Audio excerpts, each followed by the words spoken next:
እግዚአብሔር የሚባርከው እግዚአብሔር ኪንግደም ስትራብ ነው። አብርሃም ስጠኝ ብሎ ሲለው ልጁን ነው የሰጠው። ሉቃስ ምዕራፍ 8 እንደዚህ ይላል። ከዚህ በኋላ እየሰበከና ስለ እግዚአብሔር መንግስት የምስራች እየተናገረ በየከተማ በየመንደር ያልፍ ነበረ።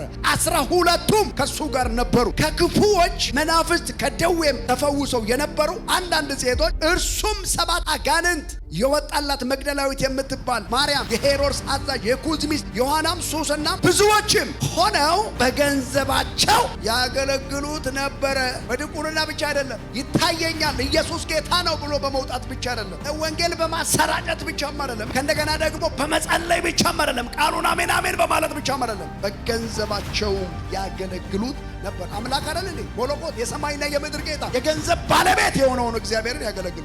የእግዚአብሔርን ቤት ይሄንን ጉዳይ እኔ እሞላለሁ፣ በዚህ ጉዳይ እኔ ቆማለሁ ብለትን ትክክለኛ 100% ገንዘብ የእግዚአብሔርን መንግስት ከሰራ አንተ ጋር ሌላ አምላክ የለም። ለሁለት ጌታ ምን አትበሉ ይላል፣ አትገዙ። አንደኛው ጌታ ማን ነው? ገንዘብ ነው። ገንዘብ በአንተ ላይ ከሰለጠነ ቻው። ስለዚህ በጌታ በኢየሱስ ስም ገንዘብ እኛን አይገዛንም።